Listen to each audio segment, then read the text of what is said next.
Hey, welcome to B&B Talk. It's Paul here, and I'm going to be hosting this show. This is our first episode, and I want to thank you all for checking it out.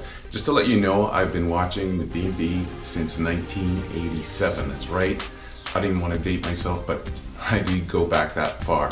I'm happy to be doing this show. I can't wait to hear your thoughts as to the storyline, as to the characters. I'll be talking about all those things, but right now I want to jump into today's episode.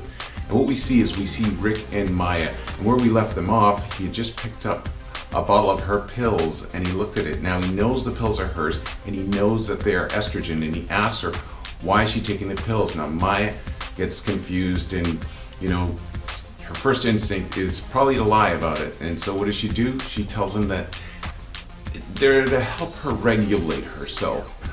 Hearing that, Rick thinks it's some sort of feminine thing and he backs right off. He ends up telling her that he thought, he was just scared for her because she was taking these pills, and he doesn't want to know that anything's wrong with her.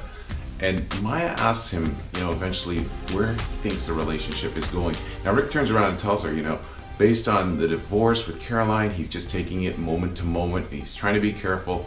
But then she turns the tables and says, well, there's something I want to share with you, but I need to know that we're going in the right direction. And so Rick is sort of, he doesn't want to make that move, but he also doesn't want to lose her. So, in the end, he turns around, he can tell that there's something she's holding back, something she's waiting to tell him. And he says, Maya, is there something you're keeping from me? All right, we also see Nicole and Carter. And now they're talking obviously about the whole Rick and Maya situation. And Nicole tells Carter that Maya owes her because she wasn't there for her when she was growing up. She goes into some sort of detail as to when they were growing up.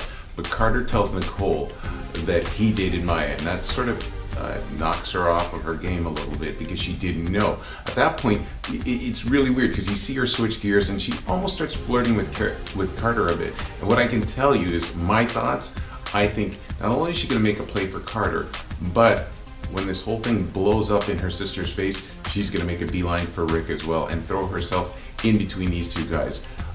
You can tell everyone you heard it here first, because that's where I think the storyline's going. And even though Carter got screwed over, he says he wants the best for Maya. He doesn't want to see her getting hurt because he knows Rick is a guy that demands the truth. He doesn't like being lied to. And Nicole thinks that she's almost sympathetic to her sister. She says she has to be sure that there is a future before she exposes herself, because once she does, that secret's out and her life is pretty much ruined. And but Carter's, he differs, and he thinks that she needs to know now. And the other thing that's going on is we see Wyatt, and he's sort of spying on Liam and Ivy. Not in a douchey way, but he's kind of outside the office and he's listening in. Now, he overhears basically Ivy saying that she's got to up her game because she's in a competition with Quinn. Now Wyatt doesn't think she's in a competition at all, and in fact Liam comes in and he says there is enough room for both of them and this shouldn't be a competition. But Liam turns around and says rehiring Quinn is a bad idea, you know it, she is definitely off of it.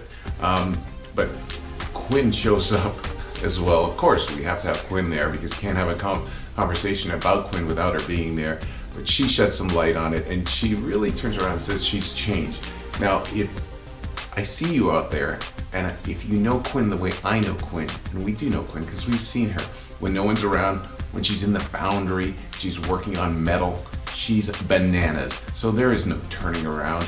We know that she carries a vendetta like nobody's business. So we're gonna wait to see what these guys think about whether she's changed or not. And we don't have to wait long because Liam says, I know you, I've given you more than enough chances and you're not gonna change. And we see Ivy not really say much, but we know she's not gonna go along with it at all. Now, in the end, Liam says, why don't we act like adults? Because right now, it's not just about us, it's about the company, and we have to act like adults. And I have to give it to him.